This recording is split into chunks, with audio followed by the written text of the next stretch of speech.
Okay, thank you for rejoining us again. We have our panel in front of us, and Minister Abrams has given us the pleasure of sitting on the panel.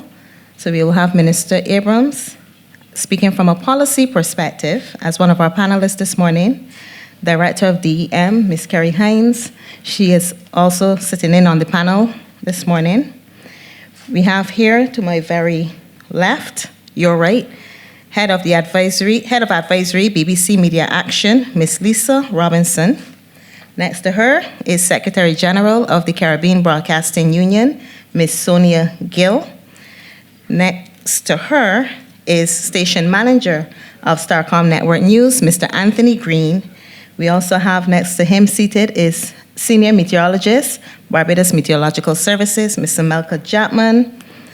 General Manager of the Caribbean Broadcasting Corporation, Mr. Sanka Price. We have Minister Abrams, as I mentioned earlier, Ms. Hines, and to the far end is Associate Editor of Nation Publishing, Mr. Barry Allen. They all have a range of experiences, and they're here to bring in-depth discussion on this morning's proceedings. I will now turn you over to our moderator, Mr. Stetson Babb of Starcom Network. Your position left me. Good morning, ladies and gentlemen. Pleasure to be here. I spent many a night.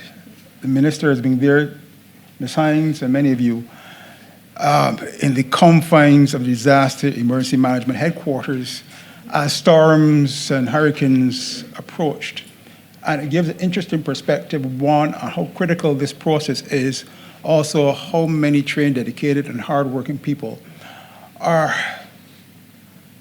involved in the process of ensuring that the public is informed and educated, and that throughout these events, people are constantly kept up to date. In fact, all disaster, emergencies, and crisis events are, by nature, chaotic, highly dynamic, creating physical, emotional, and social disorder. And of course, in such crisis events and emergencies, communication is critical at all phases of the disaster management. Communication during emergencies, let's talk about the several phases.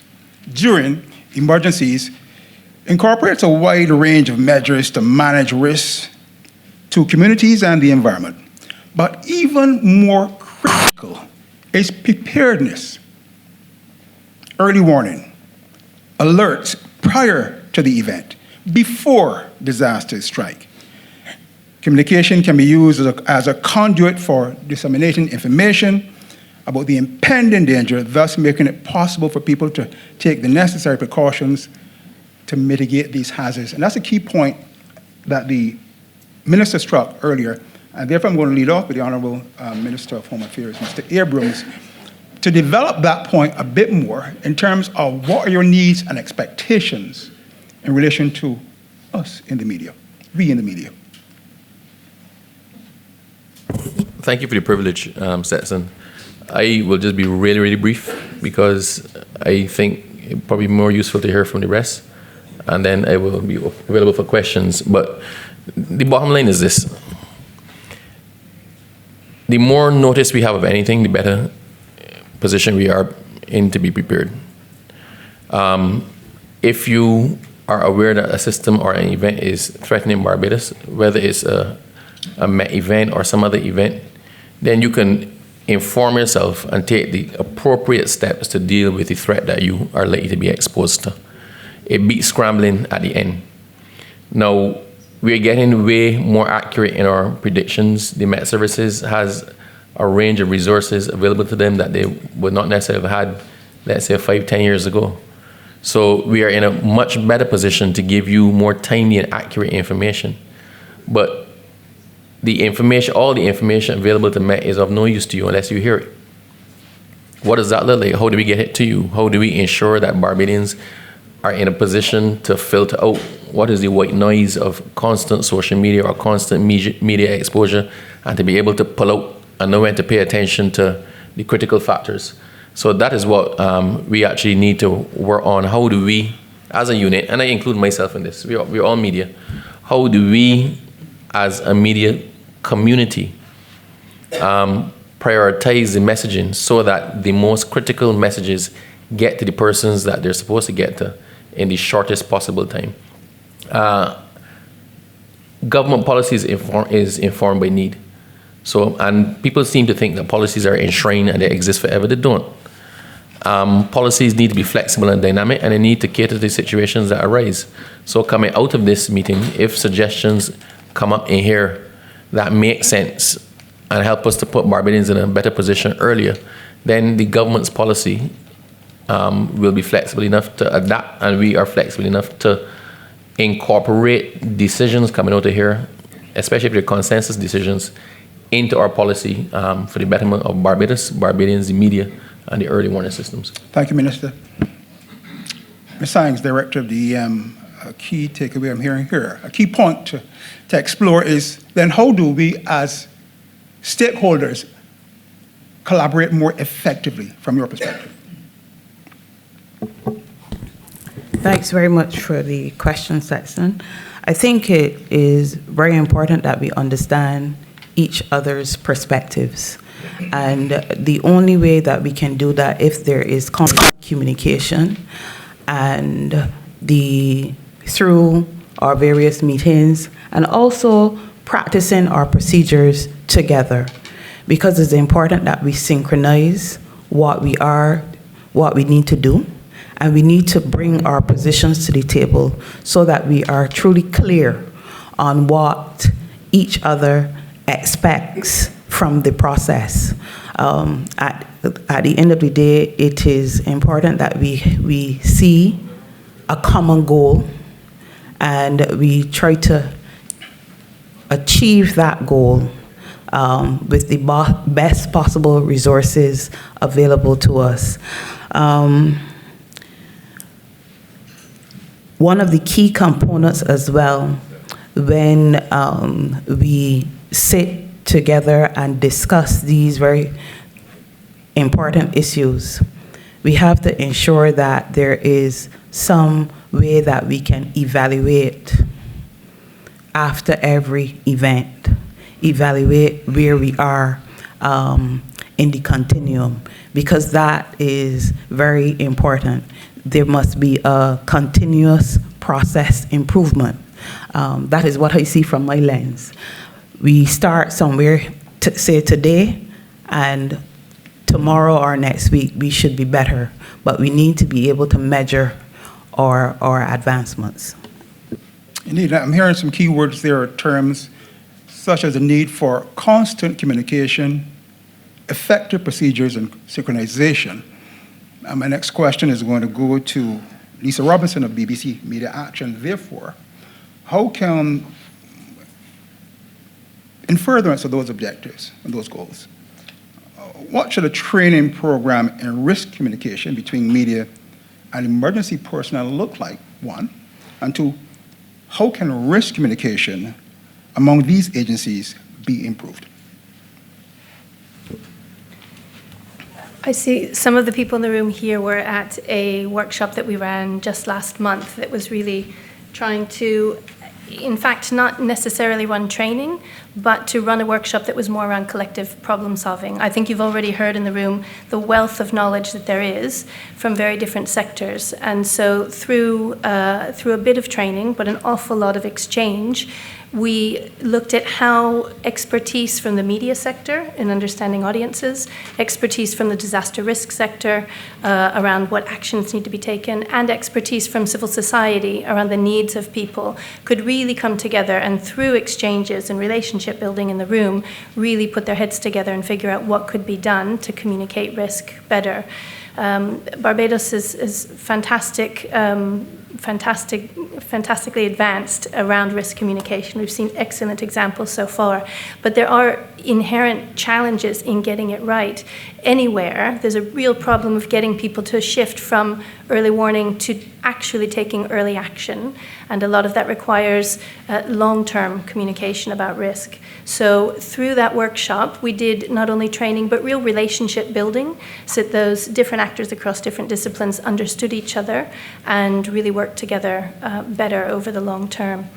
There's another ratio you might have heard of, the 70-20-10, and that says 70% of knowledge is built on the job, 20% is built through exchanges with individuals. We tried to foster that, and only 10% is through formal education. So by building on that model, we really tried to put those elements together so that everybody can work better.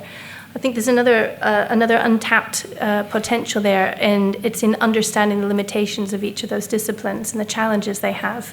So one idea that came up through that workshop was the idea of a day in the life of. So I would also encourage a bit of creativity and being a bit brave sometimes. I think if there's an exchange between disciplines where a journalist could spend a day at DEM and understand their challenges, and DEM could spend a day in a local low-funded media house as well and try to understand their challenges, I think there might be some more creative approaches to problem solving that way. Indeed. One of my key takeaways from the minister earlier as well, an important aspect, call to action. As I say, when you study communications, communication is only effective if the message reaches the person or group for whom it's intended, in the way it was intended, and triggers the action desired. And that's critical. So the media houses such as yours, Sanker Price of the Caribbean Broadcasting Corporation, what role can you play in more effectively not just reaching the correct audience with a message, but triggering that call to action? Thanks for the question, Stetson. Well, as a national broadcaster and the only television station in Barbados, I think we have a pretty unique responsibility. We need to be able, and we are planning, certainly from this year, to continue making the public aware of the dangers involved with not being prepared. I think you will have seen to date, I think the Public Affairs Department has put out a number of things already that we're carrying, which try to encourage Barbadians to be prepared. The minister made the point, which I took, because it is not only about being prepared, but staying prepared and continuing to be prepared through that period. And I think that is what we have to focus on now, how we can structure our programming both on television and radio to be able to do that. And the last thing I would say is that it's a point that the minister made that I thought was very significant. And he was talking about not only using the official sources, but the reputable sources. And I think that was a fantastic idea. It is something that we in the media have to recognize the power of social media and the power of influencers, and we have to work with them. We have to have that relationship going. The last thing I would add is that I would also like to see other agencies like the police, for example. They're like the cameras that they have all around the island that we can utilize in areas in times of this. Because a visual, we are now in that information age, and a visual is what people respond to. And when people can actually see things happening, they are more responsive. And that's where the influencers come in, that's where the police cameras that are stationed all around the island come in. And these things can be fed into us, and we can get them out as well. I'll stop there because but. Yeah, I have some follow-up questions as well. So, okay. You mentioned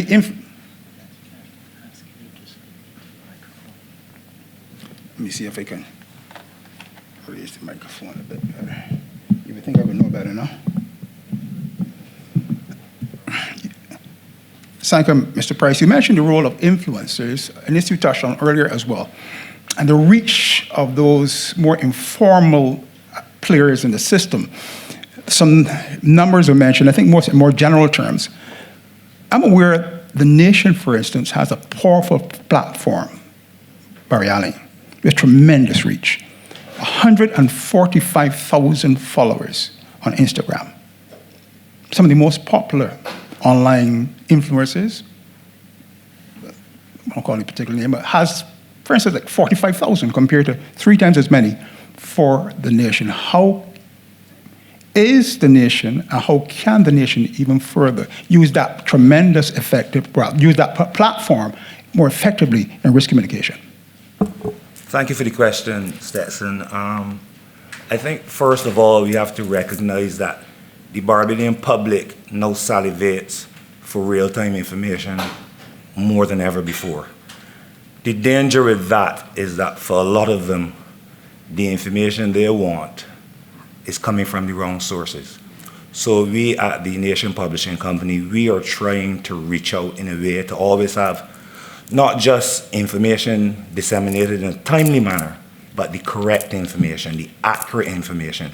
I've been told by members of the public that sometimes, you guys now brought this out, but we saw it somewhere an hour and a half ago, and I always tell them, or I always ask them, but what you saw or read an hour and a half ago, are you convinced that that is accurate?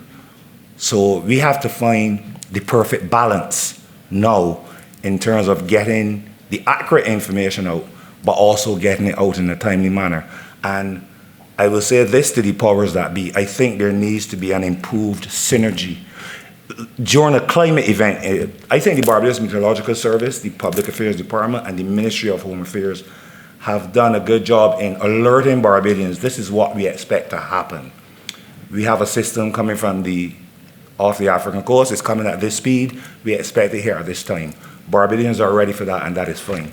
During the event, however, I think there's a slowdown of information gathering, and I understand that because the government has to get it right. But I think like when we're at the DEM, sometimes we find there is some dead space.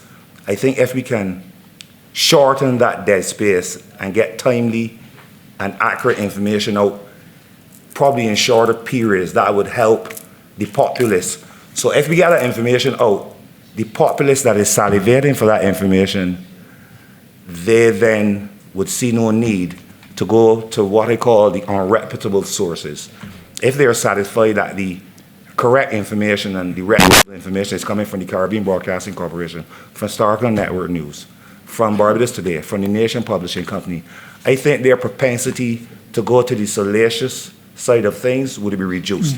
If we can find that perfect balance, then I think Barbadians would know where to get the reputable information from, and they would actually be getting more information in a timely manner.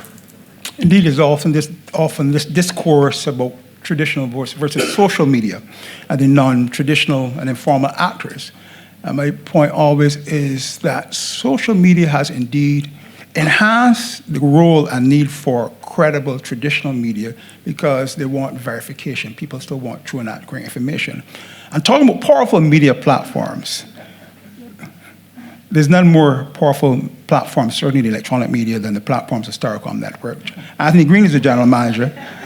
And Ideal Facts, Brass Tacks is a powerful medium, no more powerful medium in Barbados electronic media. Mr. Green, what role can and is Starcom playing? And how can we do that better? Okay, see, Mr. Bob is striving for a good bonus. Yeah, I think the points made so far are very good points, including the one you just made, Stetson. I think that the social media is now a very important part of what I call the information ecosystem. Mm-hmm. But we have to understand it and understand how it works well. And that's why the research is very, very important. Now, I spoke about this earlier in the year in relation to the research and how people receive information and how people receive, updates on the weather. And when I heard the survey that was done or the assessment that was done, it was not representative, okay? And I'd asked that at least a more valiant effort be made where the research is concerned. And I see that, that Kerry made the point earlier that we have to ensure that we continue to measure, all right? Because if you're going to say that less than 50% of the country knew in 2 hours that that a disaster was pending or whatever the case might be, then we have to ensure that that information that we're quoting is accurate and is solid, so that then we can take the necessary actions to improve. I still would love for that information to be, when we are giving that information, that we state exactly what it is so that we can take it in context. That's extremely important. The other point I want to make, and I think when we get early warning information, let me say the DM has done a tremendous job. Collaboration is important, and we've started collaborating together. I think last 3-4 years, that was commendable.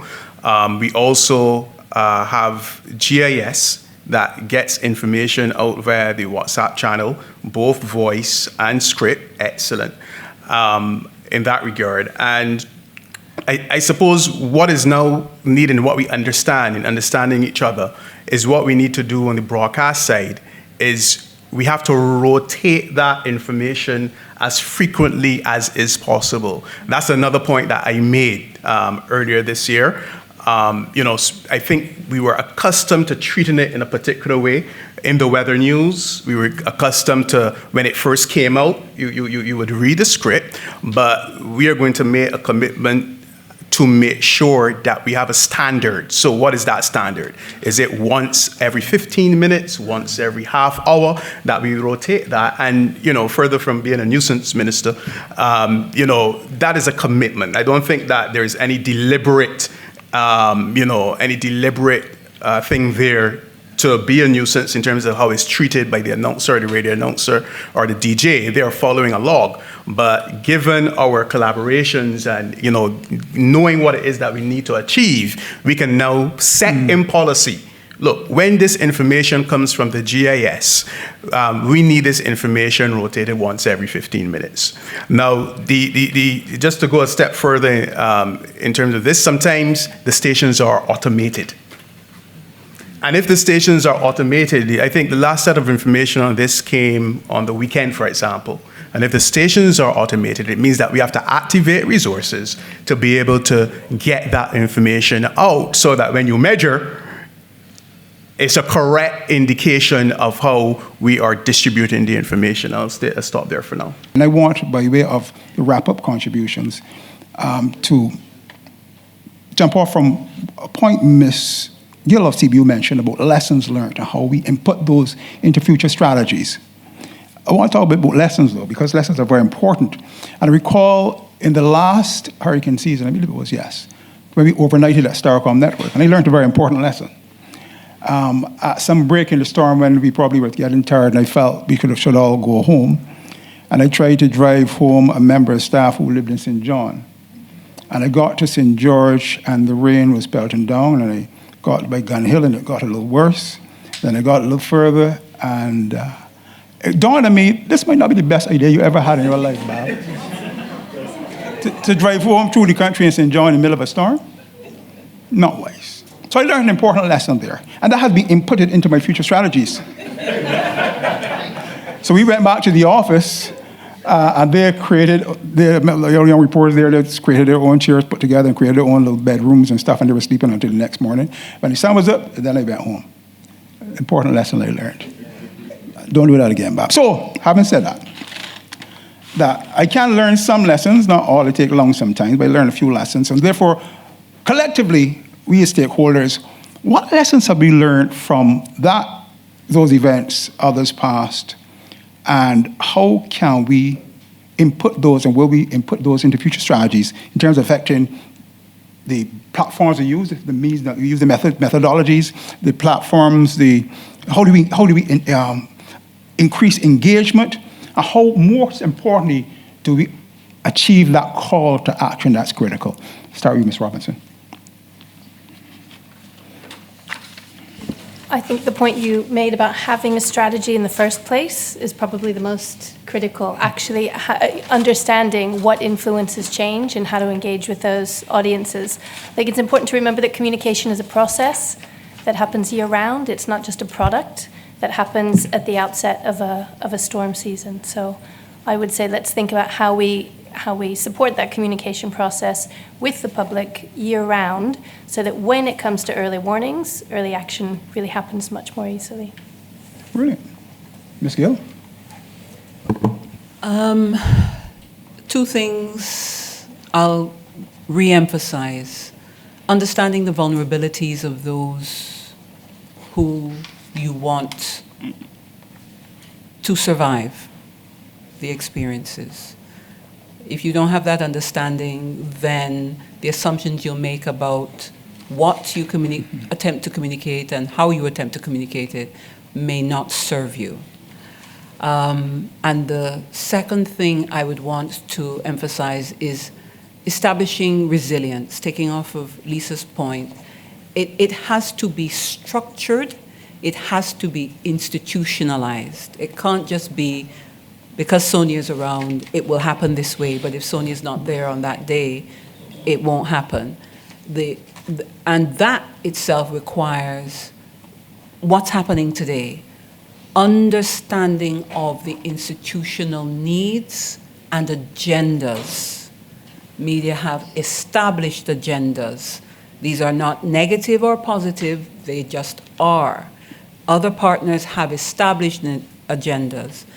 How do you understand those and then make sure that the existing resources are applied in a way that the common desire of all is well met? And I think if you keep those two things in mind, you'll probably see even greater success. Anthony Green, Starcom. Brilliant. I think we as leaders have got to speak a lot more. And so in short, what I would say is we need to monitor what we do. So even after the hurricane season, we should, as a part of our monitoring, review what it is that we did and how impactful it was. And if any changes are needed, what's good, and so on. And we speak about hurricane season, but really and truly, we have all through the year, there are different types of disasters that can happen. We, as I believe the media does a lot of great work. You yourself, Stetson, in the area, have done tremendous work. And I think we need to reinforce that. How we started, for example, broadcasting 24 hours was because of Hurricane Janet. Early warning system, it was around 2 o'clock in the morning. And the government contacted Radio Fusion because they realized that the hurricane was coming. And because people had a habit of leaving their Radio Fusion boxes on, at 2 o'clock in the morning when the message was delivered, the Radio Fusion box woke up many a person across the country. I wasn't alive, I was told.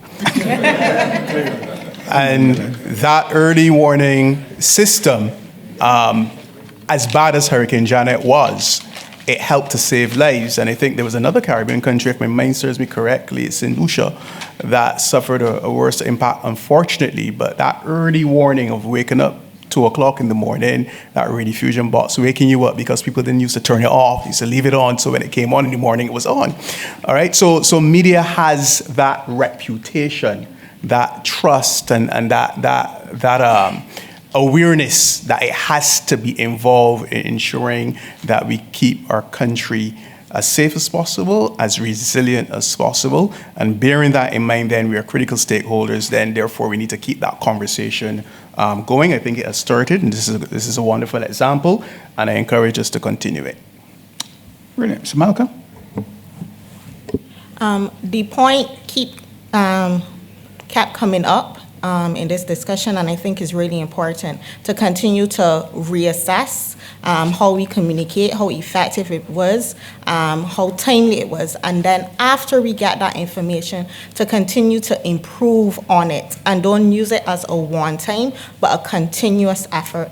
That way we could always ensure that we reach a little bit more of our audience each time we have an event or a system.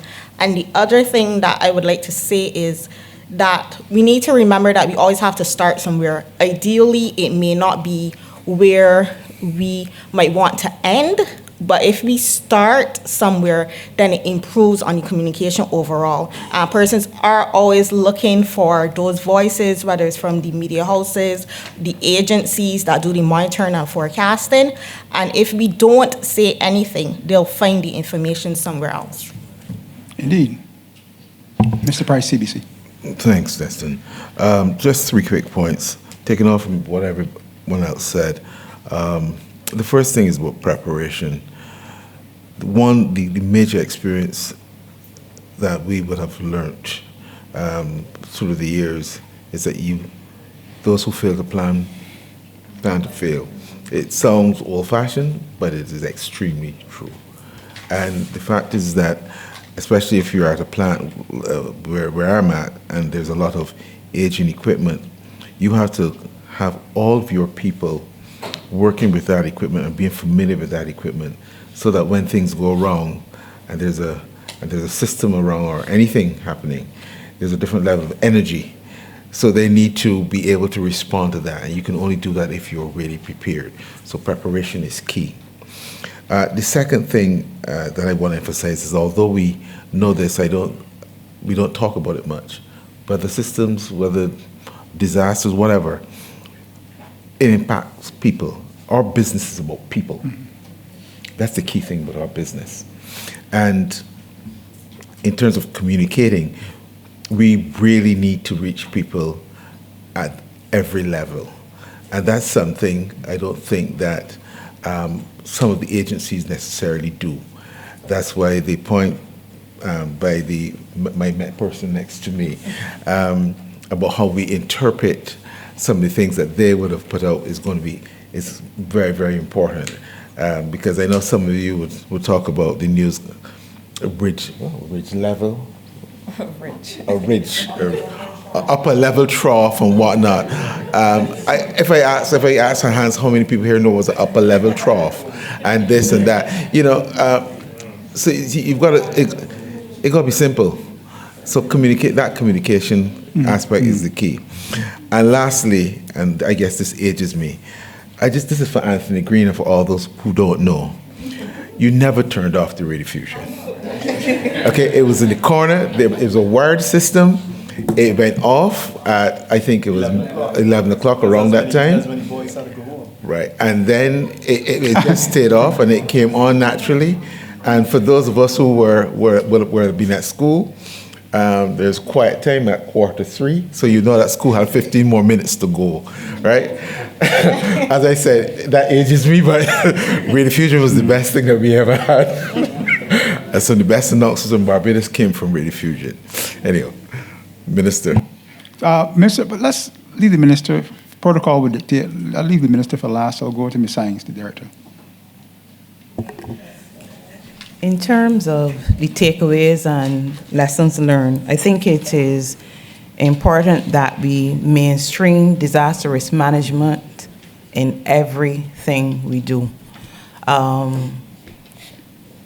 It is about building a resilient system, and the only way you can build a resilient system if you yourselves are resilient, your agencies are resilient, and our processes and procedures are resilient. Disaster management is not just the business of the Department of Emergency Management, but as you can see from the discussions here today, it is everybody's business. And one of the other points I think I would make is advocating for open conversation, open and honest conversation about where we are, what resources we require to do the job and do the job well. At the end of the day, it is all about people and early warning systems. We, at the international level and also at the regional and the national level, it is this people-centered early warning system. It's people-centered disaster risk management. So I think that should be a very important takeaway, not just a lesson learned, but a lesson applied. Brilliant. Brilliant. Minister. Oh, sorry. How can I forget my esteemed colleague? Barry Allen, Nation Newspaper. Thank you. Following on from what Ms. Robinson said and Ms. Gill said, and then the director of DEM, I think that lessons learned is probably one of the most important components of what we're attempting to do here. And I'll just tell you why. Having covered the aftermath of Tropical Storm Erica in Dominica first, and Tropical Storm Maria subsequent to that, I think it was 3 years in between, but what I was astounded at was the lack of information that the populace had at its disposal. And when I saw them, it was after the climatic event.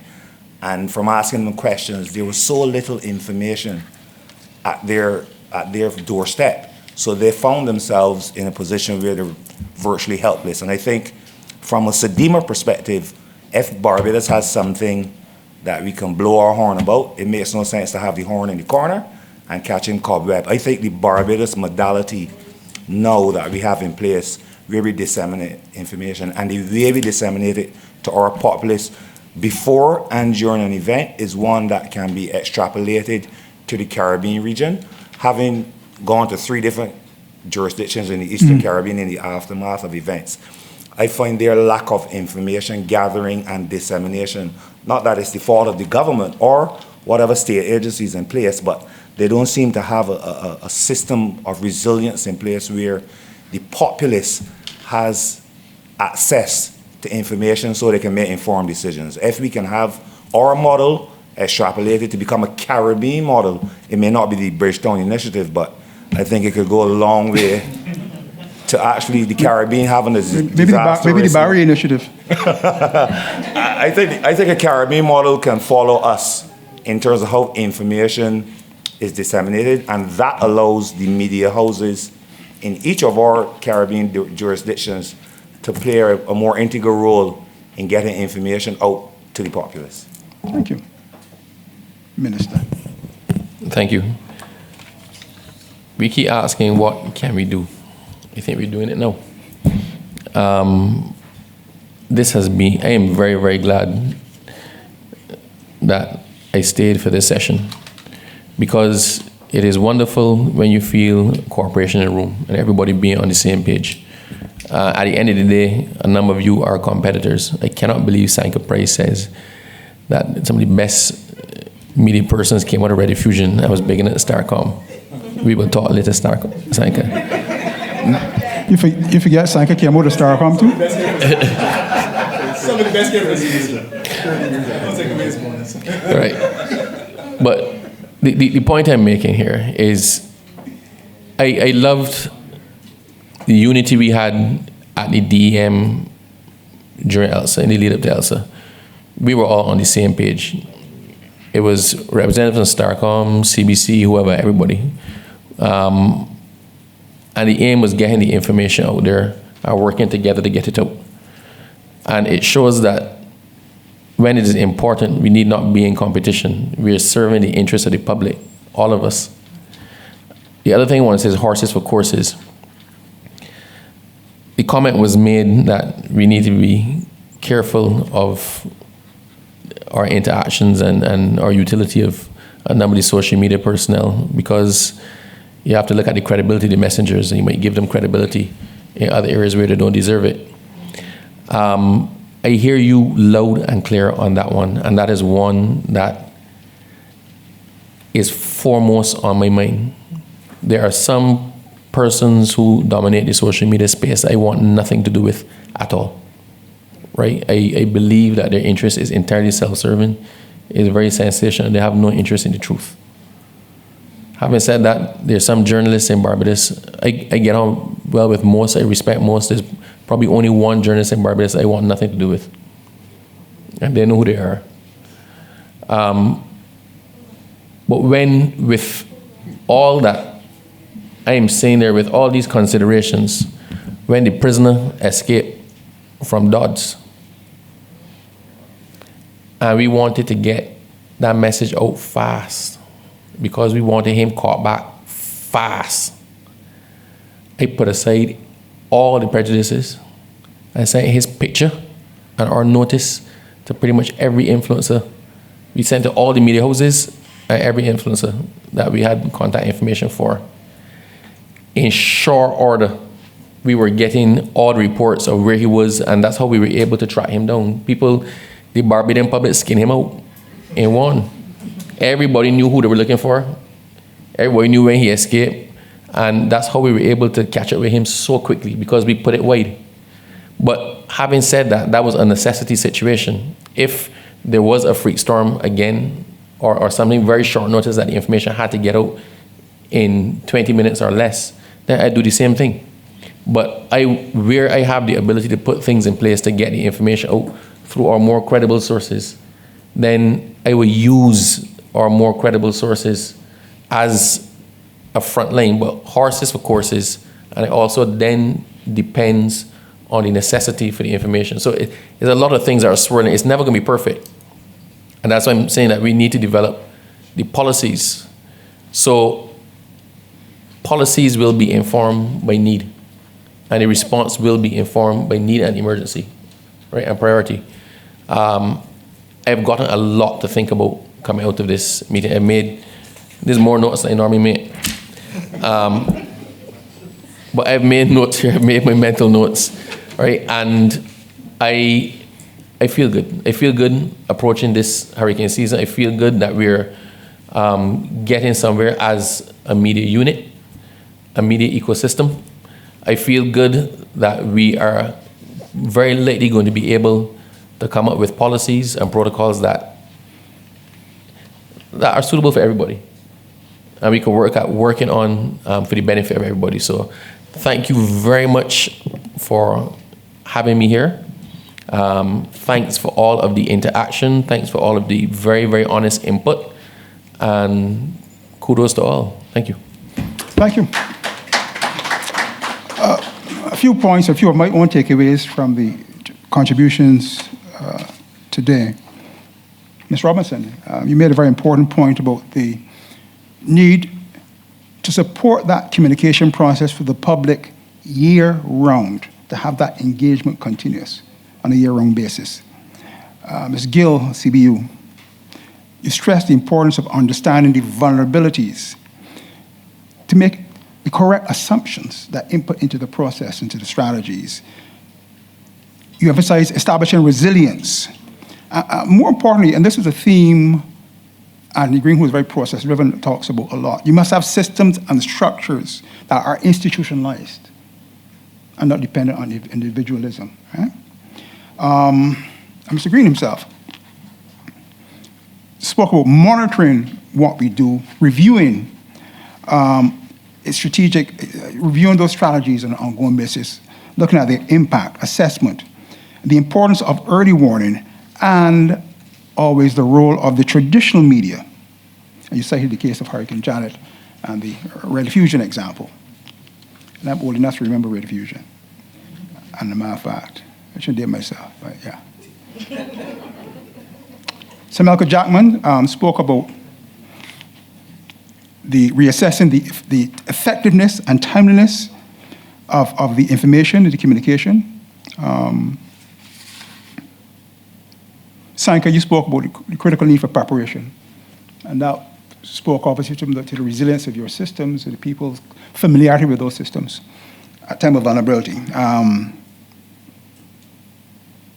And this we touched on earlier, the whole question of segmenting and targeting and having messages that are targeted for your specific individual publics. You spoke about the need for clear communication to reach all publics, and critically with clear communication. Ms. Hines spoke of mainstreaming disaster risk management, having it run through a theme, a thread running through everything we do. I think the term you use, a popular one, should be everybody's business. It is, what is the term now? Tourism is our business, let's play our part.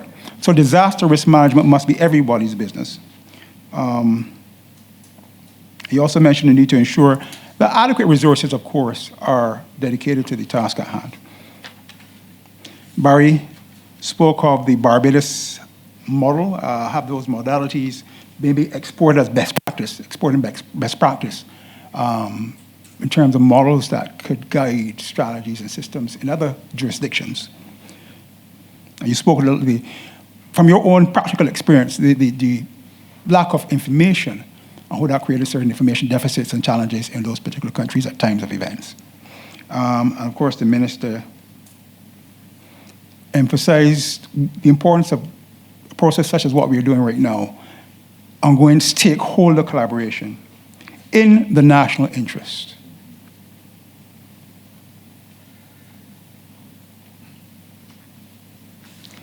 And I think we achieved that objective today, and certainly it's a start in terms of developing methods, modalities, strategies, systems, communication approaches that will involve and harness the capacities and the reach of all stakeholders, traditional and non-traditional.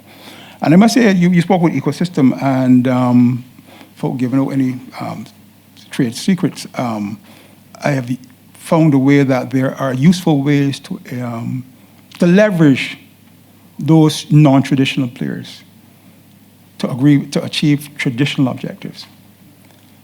And I want to thank all the participants in this panel and all the members of the audience for your useful contributions. And now we open the floor to the audience.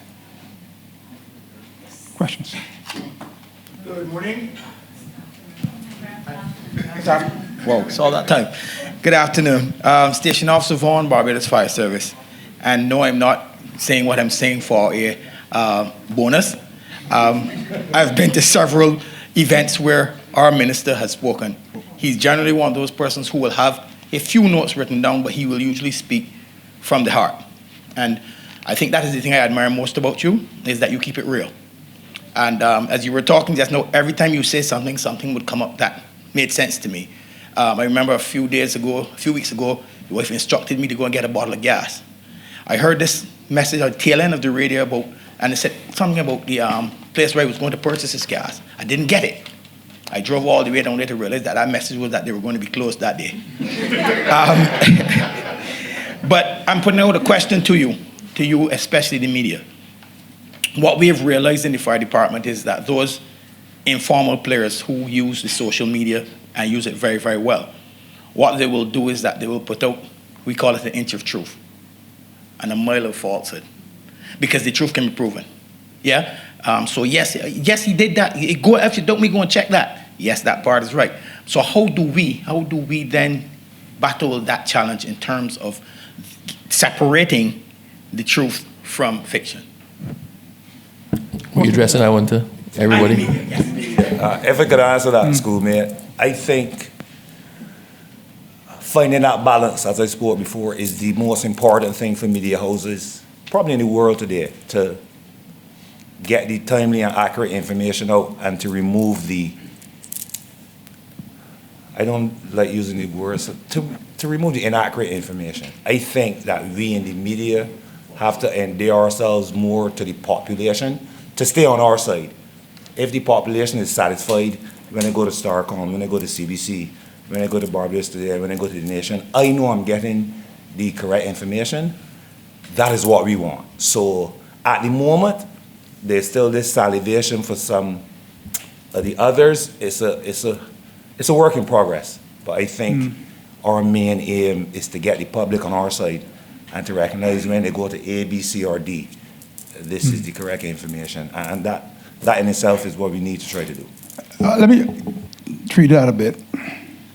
You know what the most compelling aspect of traditional media is? That the public still wants accurate and truthful information. You want to hear the strange thing? You know what they were saying, social media players that put out inaccurate and falsehoods and gossip, you know they want accurate information too. And one of the things I've done is incorporate a number of them into, as I said, an ecosystem of sorts where, you know, they put out things and they send me and ask me if it's true. And they call and send me and ask me if it's true. Or sometimes they put out things and I see it and call them and chastise them, but what you put out, you know that's true. Right? But the key thing is that the public wants accurate information. They want accurate information. And therefore, that's what's important for the media to maintain their credibility. And the other thing is this, and I face this from various stakeholders, some who will try to pressure me or pressure the media, but the public needs to know, right? Because they are now titillated and have an appetite for the salacious because people love gossip, right? And people are, how come you said X, Y, Z, man? It's up there by X, Y, Z, right? And I tell them, Skipper, I deal in news, not gossip. If you want gossip, you know where to go, right? So how do we need media counter it? We counter it by being true to our principles and to our standards and to ethics. Because at the end of the day, truth is powerful and truth conquers all. Sorry, I just also want to make a contribution, and I think you raise a good point, and that's a global conversation. There is tremendous concern about misinformation and disinformation.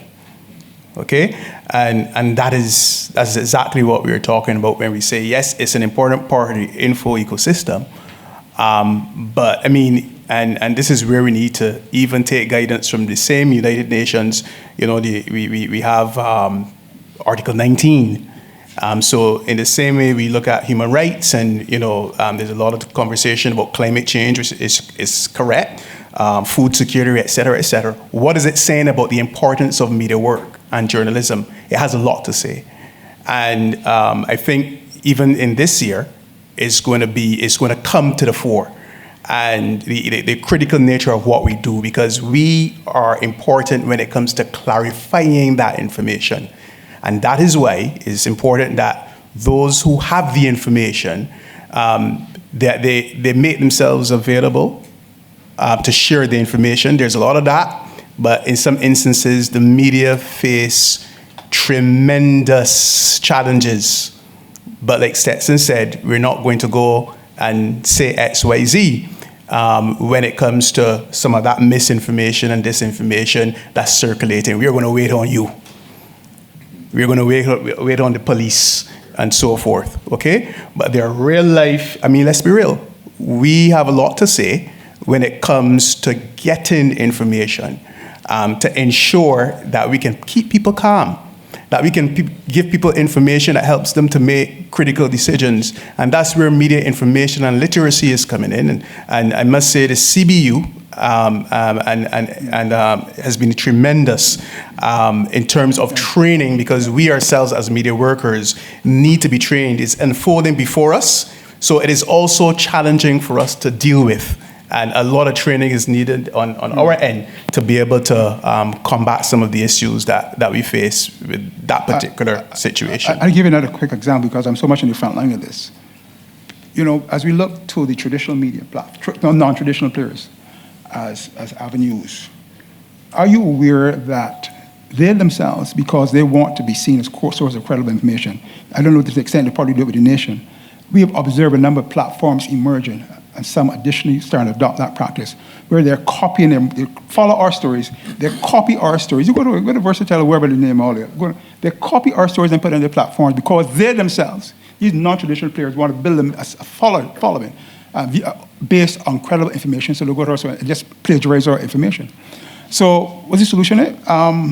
There are, some people see them as a threat. I see them as a tremendous opportunity, because at the same time, they also, you remember, some people say there's always a kernel of truth in even the biggest.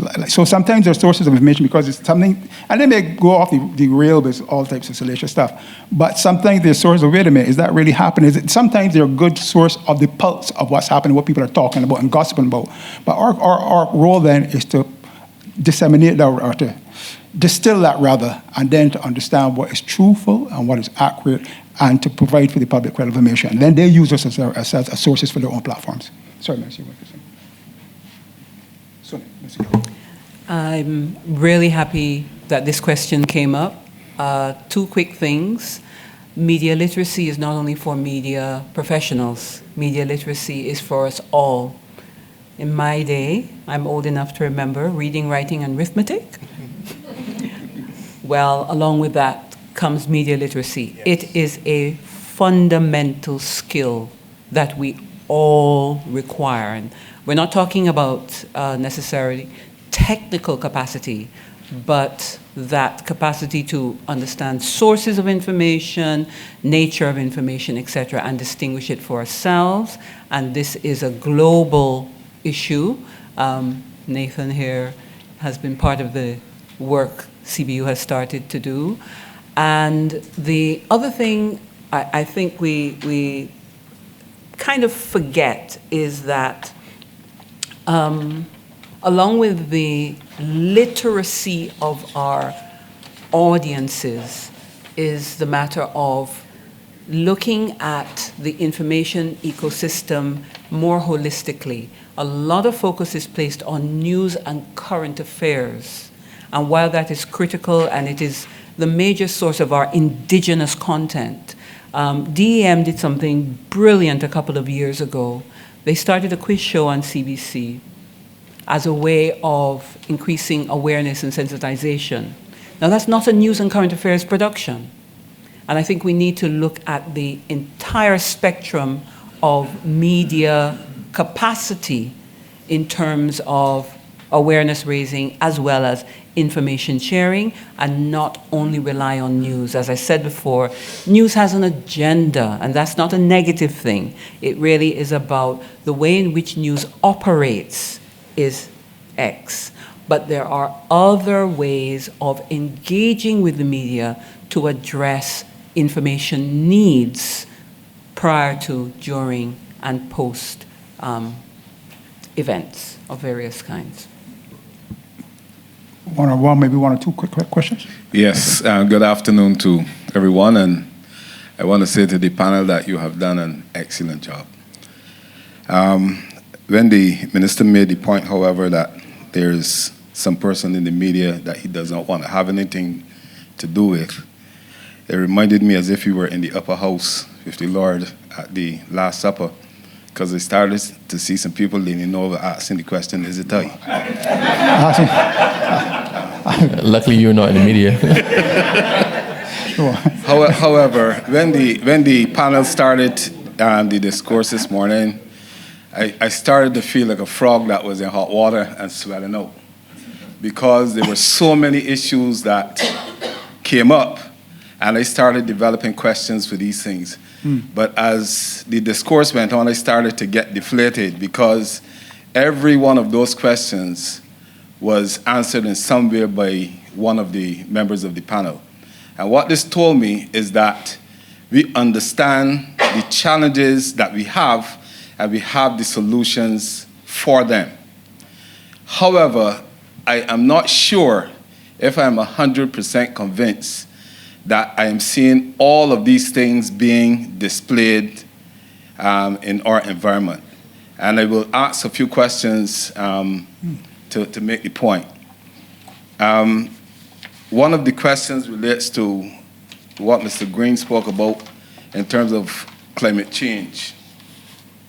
And this is something that's happening at the academic level. Everybody is talking about climate change and so on, but what does that mean to Granny, who is living close to the beach and say, I have been living here for donkey years, and I went through many storms, and when she hear about the storm coming, she ain't moving. Does she understand what climate change is and what the impact and that it brings to weather activity these days? So that was one of the questions you can hold at. The other one related to literacy, media literacy. And that stemmed from the fact that when we send out a message, and this was all discussed by the panel, when we send out a message, we send out a general message, sometimes a page or too long, and it has all of the technical language and so on in it. And the expectation is that when it hits the public, me as an adult will take that information, and then I will determine whether I need to go to the supermarket and I need to do other activities to prepare. But how is that message impacting my teenager? How is it impacting my 10-year-old, because they still want to go to the beach? So I'm saying, and I'm asking the question, what can we do then to be able to take that information which we all need, but put it out in such a way that not only the adults feel that they need to be called to action, but that everybody in society have that understanding that once I get this information, I too need to get involved. Thank you. Brilliant. Any question? Who wants to take this question? It speaks to, number one, how do we target and reach particular segments, target audiences, publics, and how do we design messaging to reach those audiences? Who wants to take that?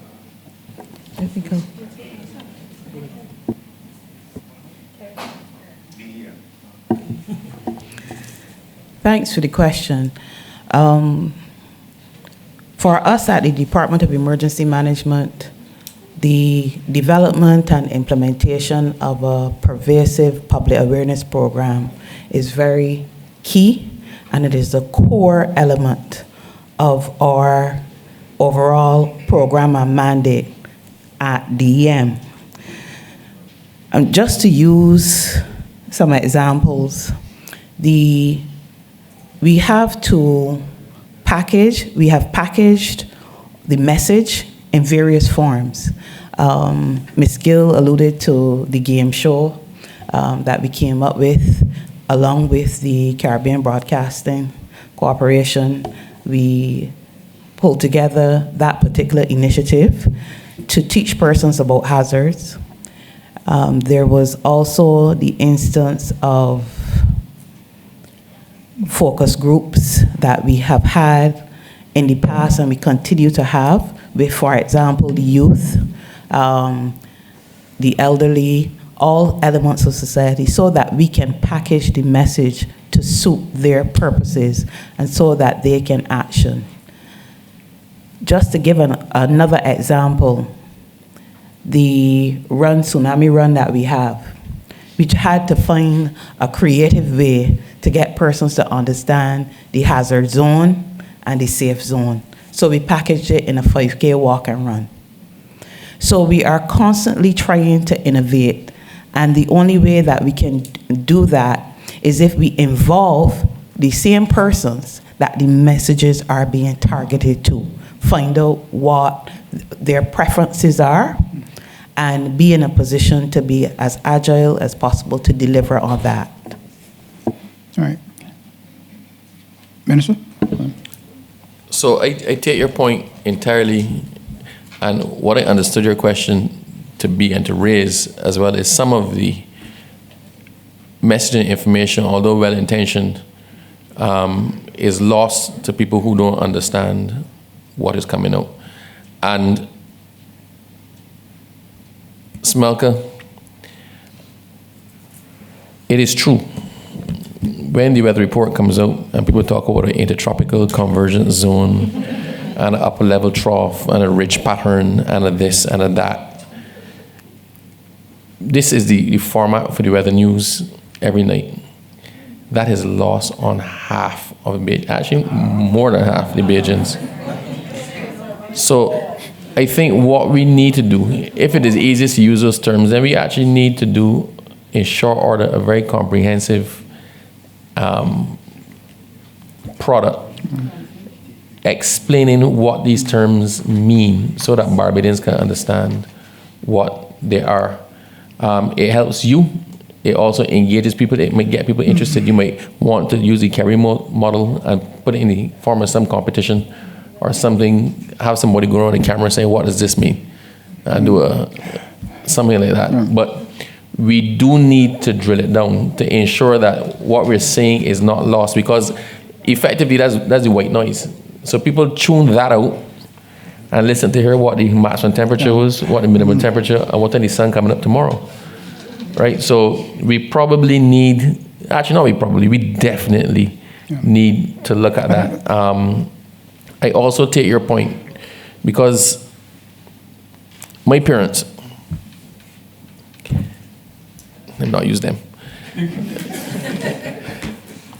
Before Elsa, as we went through the constituency, there were a number of people that we were very concerned about. There's some houses that we looked at and we said, there's no way that they survive any storm. When Elsa was coming, we picked it and we went to certain people and we said, you all need to go in a shelter. Right? No, Mr. Abrams, all that stuff here, no, you need to go in a shelter. Your house is not going to stand up. Nah, Mr. Abrams, we good. When we were in the DM, I got a phone call from one of the people, the house collapsed. And they wanted us to send somebody. I said, there's no way we can send somebody for you now. The country on lockdown. Right afterwards, I went expecting to find out people dead. And it's the Lord himself who intervened. Because if you saw the pile of collapsed cards, that was the house. And nobody was, I think somebody broke a leg, right? But nobody was seriously injured out of it. But I take your point that when we say it's a category 1 or the winds are so and so, then we should also include if you do not have hurricane straps and if your house has termites and if whatever, then you need to leave that. Precisely. But we need to drill it down so people, if you live within 10 meters of the seashore, you need to leave. Right? We need to drill it down and get as specific as that. And you're more than capable. I'm amazed at the work that y'all do all the time. But I take your point entirely that the messaging not only needs to be category specific, but it needs to be real so that those who should be frightened get frightened and take the steps to ensure their safety. Yeah. Right. So, if I could just add to that, Stetson, quickly, I think the EM may want to also just have a quick look at probably targeting different demographics with different messages that they believe they may be more willing to understand. I visited Japan a few years ago, and what I found that they have done that works perfectly is that they have disciplined their populace to be aware of everything and what comes along with any emergency. And when I say discipline their populace, I mean down to primary school children. So every primary school child knows what they are supposed to do if they hear the tsunami warning horn. They know exactly what they're supposed to do if they're on the playground and something happens. They know exactly what they're supposed to do if they're in the classroom and there are desks which they can get under. And then there's a particular level of targeting within the high school system. The high school system carry older adolescents. They're aware what they have to do and what they can do and how they can help. And then they target their adult population to use lessons learned from previous tsunamis and storms, and then they can pass all of that information down. So I think we may need to just separate our targeting, do it demographically, so that our entire population then is aware, this is what I can do, this is what I need to do. And what that can help us with is also helping others that may be vulnerable or others that may not be in a position to help themselves. I think the Japan model is the greatest model to check, actually. Ms. Robinson, I'm looking to hear your, Ms. Robinson, can I hear your perspective on that? Mr. Michael? All right, my comments to the questions raised. We at the Met Office, we have noticed, we have realized, similar to what DM has been doing, that education before event is critical. And that's something that we have been working on to improve how we educate persons on what the different hazards are, what the impacts are, and what they mean, so that when you are in an event, that's not the time to now go and learn about the event. The time to learn is before. So when you're in an event and we put out certain messages, you are better able to understand them and then know what to do or what agencies to look to tell you what to do. In addition, we spoke just now about what's in the weather news. So for example, at the Met Office, we've changed the impact-based forecasting, which I spoke about. And we have a lot of information in relation to the impacts, the color coding, etc. We've had a workshop last year with some of the media personnel, some of you are actually here. And we noticed coming out of that, some changes in relation to how the weather news, especially on some of the radio stations, come out. Persons are now looking at our colors and talking about be aware for certain things. We would like if it can go a step further so that then you don't just focus on that synopsis, which is very technical. You know as media personnel, and we know that most persons don't understand what is the synopsis, being the high pressure system or the upper level trough or whatever. But the other information in there, persons understand. Then the question is, if we are given all of that information, why are you not tailoring your messaging to suit? Or why are you keeping the traditional formats that we did 10 years ago, that we did 5 years ago, which we realized weren't as effective and which needed to change?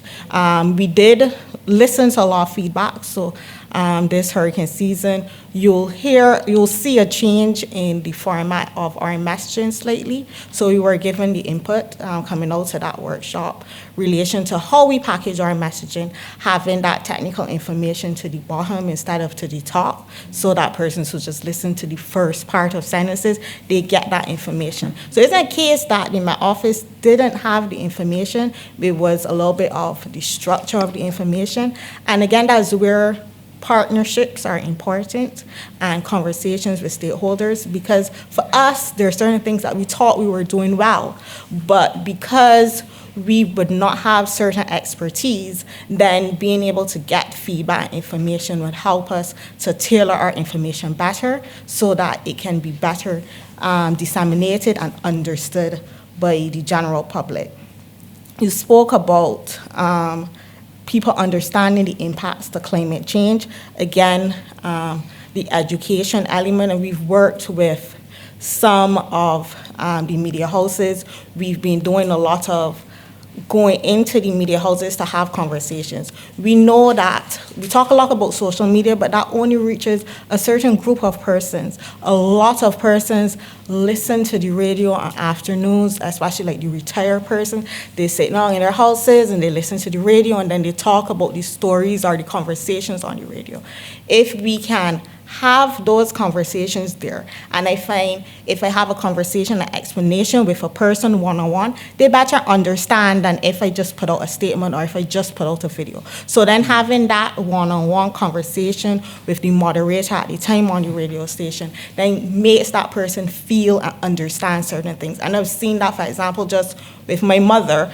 She likes to listen to the radio, and when we do go into the radio stations and talk about certain things, then she'll say, "Oh, Samalka, I heard your colleague, and this is what she was saying," and then I have a better understanding. So all of those things for us are critical. So then when the old lady who's living on the coast and could have a better understanding about the impacts of climate change and how that weather event may be more significant to her than it was, say, 30 years ago, so that she'll be able to know, well, okay, well, these impacts are connected to me.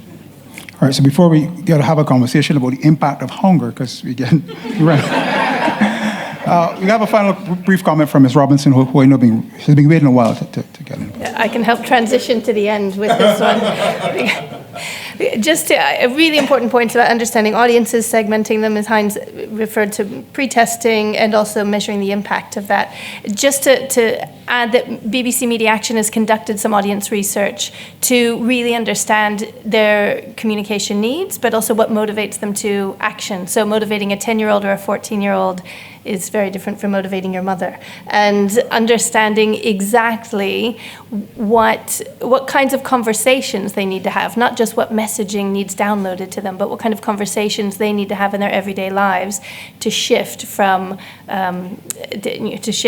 their normal habits and perceptions into really different perceptions of risk and willingness to ask. So after this session, that's my transition for you. At the end of this, we've got Crystal Benjamin is in the back. She's been leading the research for BBC Media Action. It's just a small bit, but once those reports are finalized, we can share those with you, which include the fishermen, also elderly populations in Barbados as well, and we can make that available to anyone who's doing risk communication in Barbados. Thank you, brilliant. So a key takeaway, how we craft messaging for the Red Fusion generation and the TikTok generation, and between the brass tacks generation. Thank you for your useful contributions. And thank you, audience.